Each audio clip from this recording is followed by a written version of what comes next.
ગુરુની ઝંખનાની સાથે. હા, તો દુકાન સવારે ખોલી બેસી જાઉં દીવો અગરબત્તી કરી અને આપણે તો મનમાં રામ રામ બાપજી એવું કહેતા, અથવા તો સંતો એવું કહે કે આપણે શું કરીએ છીએ કોઈને ખબર ના પડે, એટલે મનની અંદર કરવાના. રામ રામ રામ રામ નહીં કરવાનું મનમાં. હવે એને ગણવા કેવી રીતે દુકાન ઉપર બેસે? પાન લેવા આવે, બીડી લેવા આવે, અમુક લેવા આવે તો અમુક લેવા આવે તો એક ડાયરી રાખેલી. તે શું કરવાનું? શરૂઆત કરી ભાઈ 2 મિનિટ સુધી જપ કર્યો એટલે 2 મિનિટ લખવાનું. પછી વચ્ચે વિક્ષેપ થયો પાન લેવા ગયા એટલે એ જાય પછી લખવાનું કેટલી મિનિટ થઈ કે 5 મિનિટ. એમ કરતાં કરતાં જપની સંખ્યા 1 મિનિટે કેટલા થાય એનું ગણીને મેં કોઈ વખતે 1000 માળા થાય એટલો સમય મને મળતો હતો.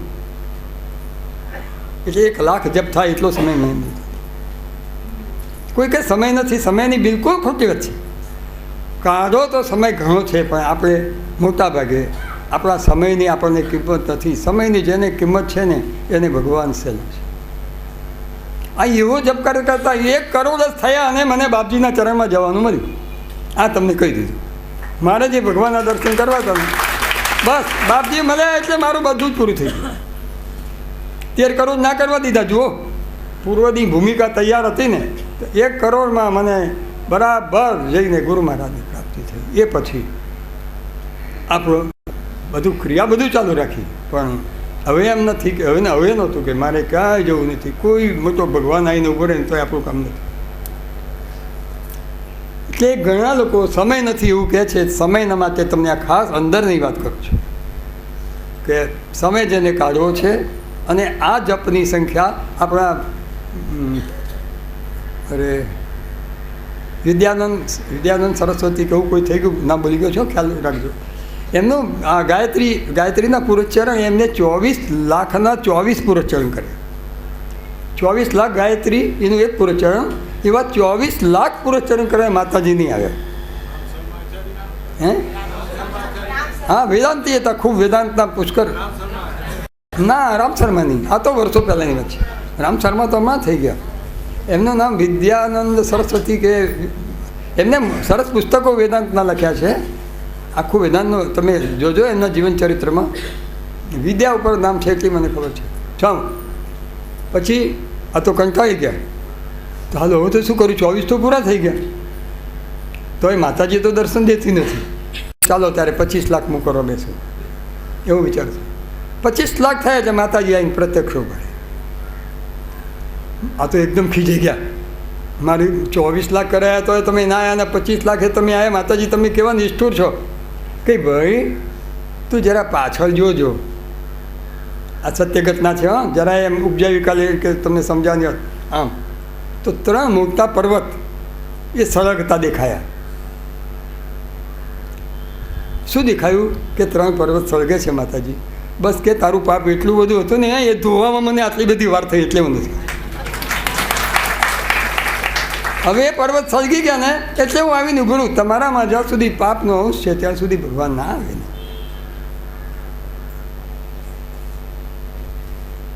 એટલે જપ અને નામ સ્મરણ આપણા સ્વામી મહારાજે પણ એમાં લખ્યું છે.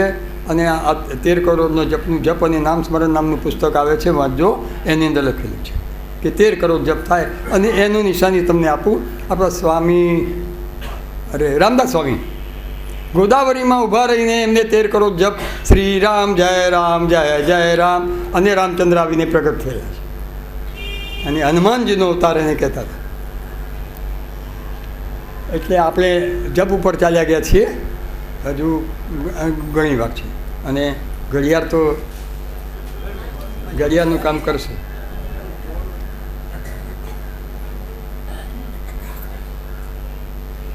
ભણવામાં હોશિયાર. હા, જો આ ભાઈ બહુ હોશિયાર હતો, ખૂબ હોશિયાર. એટલે પહેલો નંબર જ થવાનો. એ પહેલો બીજો આવે જ નહીં કોઈ દિવસ. બધા જ શિક્ષકોને આમ પગે લાગવાનું. તમને નવાઈ લાગશે, આખા ગામમાં મારે કોઈની સાથે તકરાર નથી થઈ. હું જન્મ્યો ત્યાંથી આજ સુધી નથી. એવું કેવું હોય કોઈની તે તકરાર ના થાય? કંઈક તો થઈ જ જાય, ગમે તે તો વગાર તો થઈ જ જાય. પણ વગાર જ નથી થયો. ગુરુ મહારાજની એટલી બધી કૃપા છે. બહુ જ હોશિયાર વિદ્યાર્થી. એટલે પ્રવચન કરવાનું પહેલું નાની ઉંમરે મને સોંપ્યું. અને હું એવું સરસ બોલ્યો તો અમારા આચાર્ય હતા ખુશ થઈ ગયા કે તું આટલી નાની ઉંમરે આટલું સરસ બોલે છે. અને પછી શું થયું કે હું 5 વર્ષનો હતો ને ત્યારે અમારા નવરાત્રિમાં ભવાઈ થાય. જગન્નાથ મામાને બધી ખબર છે અમારે. પહેલાં માતાજીની આગળ ગરબા થઈ જાય ને જે ભવાઈ કરીએ પેલા એવું નહીં જે માહોલ એ તો બધાએ વિચાર કરો બચ્યું ને આપણે એમ કે કનૈયો બનાવીએ. ત્યાં મંડળવાળાએ વિચાર કરો તે કનૈયો એવો બનાવ્યો તે જે ગોપી બની હતી ને એને મને ઉચકીને લઈ ગઈ. મારા બાપાને કે બહુ મને કે અહીંયા ના રખાય અને તો નજર લાગશે કાલ મરી જશે માસ્તર તમારો છોકરો. મારા બાપુજીને માસ્તર બધા કહેતા. આ બધું મેં નજરે જોયું છે. જોજો હા, નાની ઉંમરે કૃષ્ણનું પાત્ર 5 વર્ષની ઉંમરે કૃષ્ણનું કર્યું. અને પછી તો નવરાત્રિમાં નાટકમાં હરિશ્ચંદ્રનું પાત્ર ને બધા મેઇન પાત્ર સત્યવાન સાવિત્રી ને આખી રામાયણ ભજવીને આ બધા ખેલ કરતાં કરતાં નાટકનું પાત્ર જ છે ને. હવે જુઓ અવધૂતનું પાત્ર ભજવવાનું આવ્યું છે.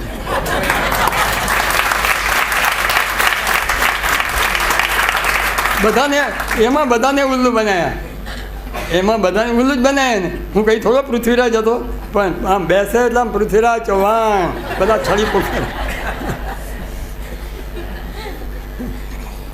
તો આજે ગુરુ મહારાજે મને આ પાત્ર ભજવવા માટે મૂક્યો છે.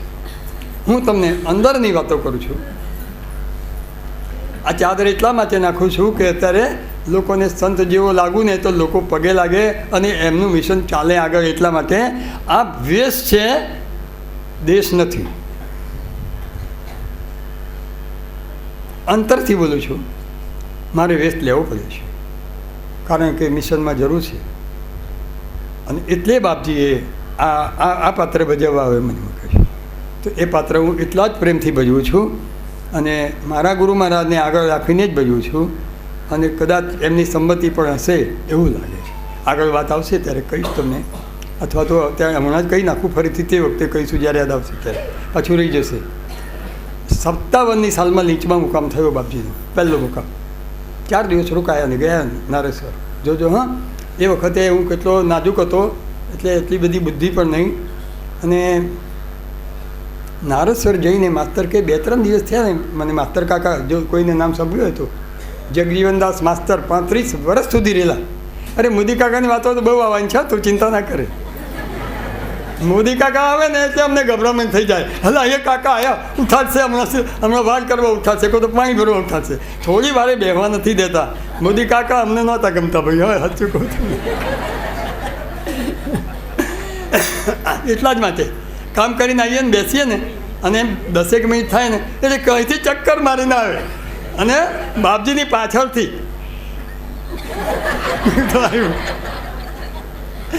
પણ એમનો પ્રેમ મેં બહુ લીધો છે, ખૂબ પ્રેમ લીધો. એમના રૂડો પ્રતાપ છે. તો શું કહેતો તો ભૂલી ગયો. હા, અવધૂત દિવસની વાત છે.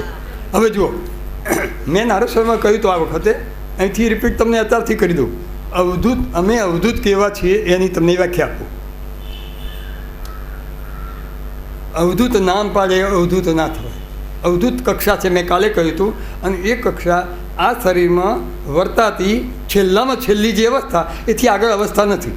વિદેહીથી પણ આગળની અવસ્થા, નિર્ગ્રંથિથી પણ આગળની અવસ્થા છે. અને પરમહંસની જે અવસ્થા છે ચોથી, કુટક બહુદકની 4 અવસ્થાઓ, એમાં પરમહંસથી પણ આગળની અવસ્થા એ અવધૂત. અમારા ગામમાં જગન્નાથ મામાને ખબર, મલીચંદ શેઠ સંઘવી, એના બાપાએ સંઘ કાઢેલો, એટલે એના દાદાના દાદાએ કાઢ્યો છે. તો અત્યારે એવું છે ને, કોલસાની વેપાર કરે કોલસાવાળા, દારૂનો વેપાર કરે દારૂવાળા, આ ખાસ કરીને પારસીઓ વધારે હોય છે. એટલે એમની અટક શાહ છે, શાહ અટક બદલાઈ ગઈ અને અટક આવી ગઈ સંઘવી. હવે એ તો સુખી, એના બાપા સુખી, એમ કરતાં કરતાં એ કુટુંબની પડતી એવી આવી કે મણીલાલ નામના છેલ્લા રહ્યા એમના દીકરા. એ અમદાવાદ રહે, પછી ત્યાં ધંધામાં ફાવ્યું ને એટલે ગામમાં આવ્યા. ગામમાં આવ્યા એટલે પહેરે કેવું ખબર છે, એક કોટ સરસ રાખેલો, એક ધોતી સરસ રાખેલી, એક સોટી સરસ, માથે સરસ ટોપી. અને આમ ગામમાં નીકળે ને તો આમ કે મલીચંદ શેઠ કેમ છો? કે મલીચંદ નહીં કહેવાનો, સંઘવી કહેવાનો, મલીચંદ સંઘવી. મેં સારું મારી દુકાન આગળથી પસાર થાય ને, આ તો વાસ્તવિક વાતો તમને સમજાવું. પછી કારણ કે એના બાપાએ દાદાએ શંકાર્યો હશે એની અટક સંઘવી, ભાઈ ધંધો શું કરશો તો એ તમને કહું, તમને ધંધામાં મજા પડી જશે. પહેલાં 10નું શટલ અમારે આવે, અમદાવાદથી ઉપડે કે લગભગ 10 વાગે આવે જગુદર સ્ટેશને, એમાં બેસી જાય. સાંભળજો, કોણ છે? 10ના શટલમાં બેસીને મહેસાણા જાય. હવે આગ્રા લોકલ આવે ને, એમાં એ આગ્રા લોકલ જ્યારે આવે ત્યારે બધા ઊંઘતા હોય, 2:30 વાગ્યા હોય રાતના, 2:30 વાગે જગુદન આવે તે બધા ઊંઘતા હોય. એ વખતે એ નાના કેબિનમાં ચડે. કેબિનમાં ખબર છે 6 સીટા બાજુ હોય, 6 સીટા પછી અંદર જઈએ પાછો મોટો ડબ્બો લાગે, એમાં ચડી જાય ગમે તે રીતે ચડી, અને પછી પેલા ઊંઘતા હોય ને એના 2-3 પોટલા લઈ અને જગુદા ના આવે એટલે ઉતરી પડે. આ ધંધો એનો. જોજો સંઘવી, હું સંઘવી છું એવું કે આમ હું સંઘવી મલીચંદ શેઠ, અને કપડાં એવા પહેરીને નીકળે ને, પણ ધંધો આ કરે રોજ દિલ્હી એનો આ ધંધો છાંજે. જે ઉપડે નથી એ મલીચંદ ઉપડે કે કોકના પોટલા ઉતારી લાવશે, અને એ રીતે એનું જીવન ચલાવતું. ઠીક, તો અમે અવધૂત છીએ ને, તો એ સંઘવી જેમ નામધારી હતો ને એમ અમે નામધારી અવધૂત છીએ. તમારે પોટલા લઈને ઉતરી ના પડ્યું એનું ધ્યાન રાખજો.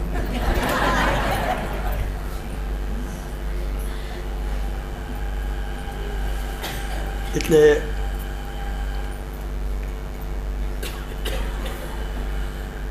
બાપજીને નહોતું ગમતું એક મોટું એ કે તમે છેતરાઈ જાઓ, એ નહોતું. છેતરાવાની વાત આવી એટલે આપણી વાત અહીંયા અધૂરી રહી છે હજુ, પણ આપણે એ વાત ઉપર જોઈએ કે તમને બરાબર ખાતરી થાય કે બાપજી કેવા હતા. ભરૂચના એક ભાઈ મારી હાજરીમાં, હું બાપજીની જોડે બેઠેલો સાંજના ટાઈમે, બપોરની 2ની બસમાં આવીને પગે લાગવા આવ્યા. આવીને એટલા બધા ખુશ, બાપજી ગોરા મહારાજના શિષ્ય આવ્યા હતા મારા ઘરે. અને પછી મેં કે એમને તો જમાડ્યા, અને પછી એમને કીધું કે મારા ચપ્પલ નથી તો ચપ્પલ લેવા મને પૈસા આપ. તો કે મેં 25 રૂપિયા એમને આપ્યા. કેટલું સરસ કામ કર્યું મેં બાપુજીની. અને બાપજી સાંભળી રહ્યા. બાપજી બહુ ધીર ગંભીર હતા, બહુ ધીરા. પહેલાં તમને કશું સમજ ના પડે, અને આ વાત કરીને બેઠો નીચે, અને મૂર્ખાના સરદાર આમ વાત કરીને, મારો ગુરુભાઈ હોય, મારા ગુરુભાઈનો શિષ્ય હોય, ગોરા મહારાજનો શિષ્ય હોય, તો એ મારી પાસે આવે કે તારી પાસે આવે? અને એ ભીખ માગે ખરો તે ખાસા નહીં ભીખ માગે. એ આવ્યો હોત તો હું એને ઘણું અહીંયા આપત, જો સાચો જ હોત તો. જો આવું ફરીથી કોઈ દિવસ ભૂલ ના કરતા. હું તમને પણ અત્યારે એ ચેલેન્જ કરું છું કે કોઈ પણનું નામ દઈને આવે ને તો છેતરાશો નહીં. છેતરાવાની વાત નહીં કહું એટલે હવે બીજી કહું. ઘણી વખત એવું થાય છે બહેનોને, આ બહેનોની વાત છે, કારણ કે ભાઈઓ તો બહાર હોય ને છેતરાવાનું બહેનો જ કરે, અને છેતરાઈ જાય. બિચારાને એકદમ જલ્દી કલ્યાણ કરી નાખવું હોય ને એટલે આવું જ થાય. તો એક ભાઈને દીકરોની નામ નથી દેતો, હું તો બધું જાણું છું, એને જ મને કહેલી વાત છે. તો દીકરો નહીં, ઘણા પ્રયત્નો જેટલા થાય એટલા પ્રયત્નો કર્યા દીકરાની ભૂખ અંદર, અને એને પારાયણ કરી. પારાયણ એટલે આપણે શું કહેવાય, ગુરુચરિત્રની પારાયણ કરી. ગુરુચરિત્રની પારાયણ કરીને ઊભી થઈ જે દિવસે, એ દિવસે 3 સંન્યાસી આવ્યા. જો કેવો એ યોગ કેવો છે! સંન્યાસી આવ્યા ને એને થયું કે હા તો વાસુદેવાનંદ સ્વામી મહારાજને, અરે નરસિંહ સરસ્વતી ભગવાન, આપણા પાદ વલ્લભને, 3 જણ એમ કે આવીને મારા ગામ ઉભા રહે.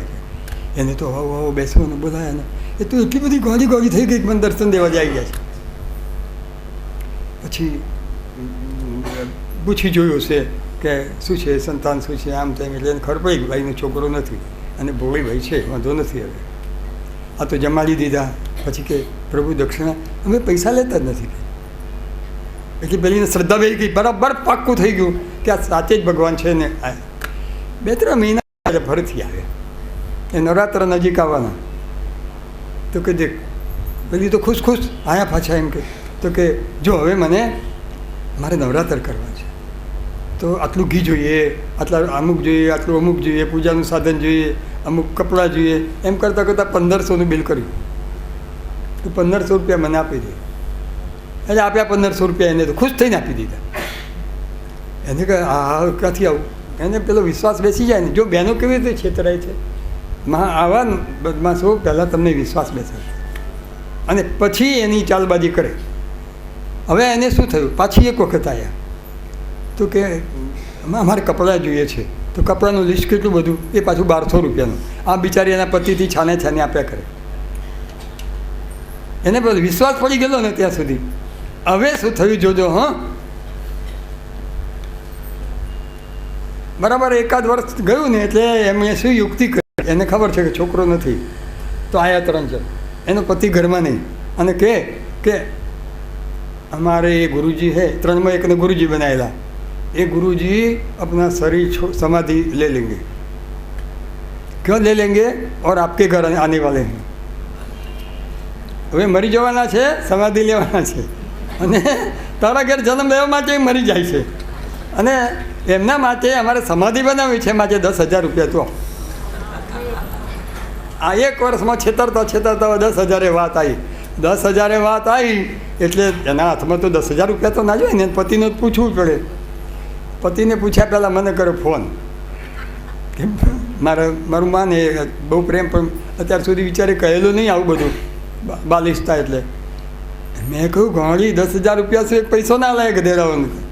પણ કે બાપુજી એ તો એકદમ ગુસ્સે થઈને ગયા છે મારા ઉપર, તે ફરતી આવવાનું કહીને ગયા છે. મેં હવે નહીં આવે, જોજે તું હવે નહીં આવે. એના પતિને કીધું એ ના આપે. ઠીક, પૈસા તો 10,000 રૂપિયા બચી ગયા એને, અને એ લોકો આવતા બંધ થઈ ગયા. ખ્યાલ આવ્યો તમને? કોઈક વખત એવું બને ને, તમે પારાણી કરીને ઊભા થયા અને કોઈ સંત આવી જાય ને તમને એમ લાગે કે બાપ આ તો ભગવાન આવી ગયા. એવું ક્યારેય નહીં વિચારતા. બરાબર બાપજીએ મને કહેલા શબ્દો કહું કે હવે સાચા સંતો બહાર ફરવાના બંધ થઈ ગયા છે. આ વાઘરીને મદારી લોકો ફરતા થયા, જૂઠા લોકો. એટલે સાચા સંતોએ પોતાની જગ્યા પકડીને શાંત બેસી ગયા. સાચા સંતો ક્યાંય ફરતા નથી. એટલે આવા મોજાળમાં ક્યારે ના ચપલાતા. આ એક આપણો પહેલો સિદ્ધાંત છે. અને કેટલા વાગ્યા એ જોવાનું છે ઘડિયાળ. આપણે ઘડિયાળ ચાલુ છે.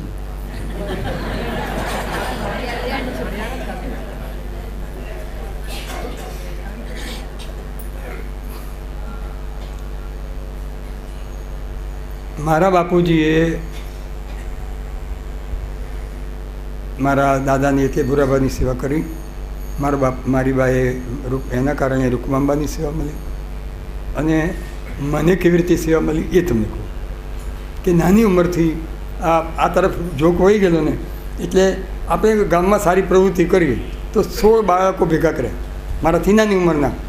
હજુ એમના ફોટા છે. શક્તિ બાલ મંડળ નામ આપ્યું.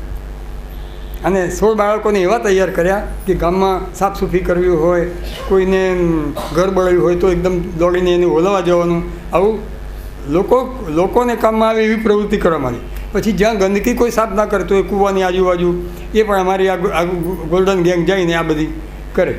એમાં અમારા પહેલાં ગુરુજીએ જે કહેલું ને 1.5 કલાક સેવા, તો 1.5 કલાકની બદલીમાં કોઈ વખતે 1 કલાક બી થઈ જાય, 1.5 કલાક પણ થઈ જાય. આ પ્રવૃત્તિની પાછળ હેતુ આવો હતો. તો પછી નવરા પડે તો શું કરવાનું, તો હું એમને નોટો લાવી હતો. આપણી નોટ આવે ને છોકરાને ભણવાની, અને એ વખતે હિન્દી પેનો નહોતી ભાઈ. હા, અમારા જમાનાની વાત છે. એટલે સહી ને કિત્તો ખબર પડી, બરુનો કિત્તો હોય ને સહી રામ રામ લખાવતો હતો.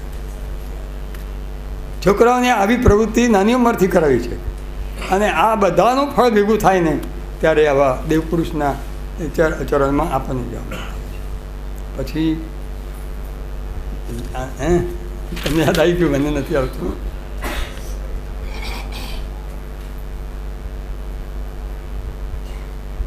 આ મોટું મોટું નોંધ આવી, મેં કીધું લખી લે, રહી જશે તો પાછું. હા, હનુમાનજીની સેવા મેં કરેલી છે.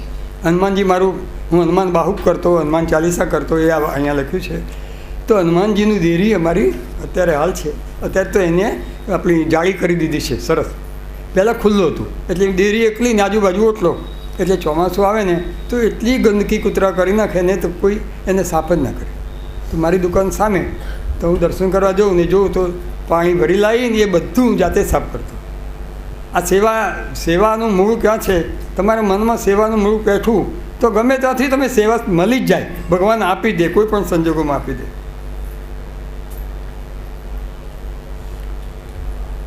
પછી એક બીજી પ્રવૃત્તિ કરી કે ધાર્મિક પુસ્તકો રાખવા, અને ગીતા પ્રેસના મંગાવો તો સસ્તા આવે. 1 પૈસાના 2 પુસ્તક નાના આવતા, 1 પૈસામાં. એટલે મારો જૂનો પૈસો 64 રૂપિયા 64 પૈસા, પછી 1 પૈસો, પછી 2 પૈસા, અને આખી રામાયણ આવડી રામાયણ 4 આનામાં 25 નવા પૈસા, એટલે 25 પૈસામાં મળે.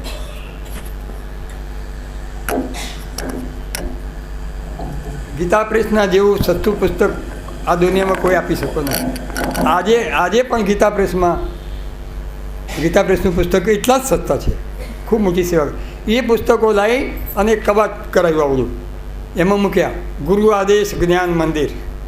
લોકો વાંચવા લઈ જાય એટલે એનું રાખવાનું. આ બધું દુકાનમાં, આ બધું દુકાનમાં રહીને આ પ્રવૃત્તિ કરી છે. એટલે આ ગુરુ આદેશ જ્ઞાન મંદિર મગજમાં આવી ગયું. એટલે હવે તમને લઈ જઈએ આપણે ભોગી મામાની વાતમાં લઈ જવાના છે. ભોગી મામાને ગુરુ મહારાજ મળ્યા એ વાતથી આપણે શરૂ કર્યું. હજુ વચ્ચે રહી ગયું છે, પણ અત્યારે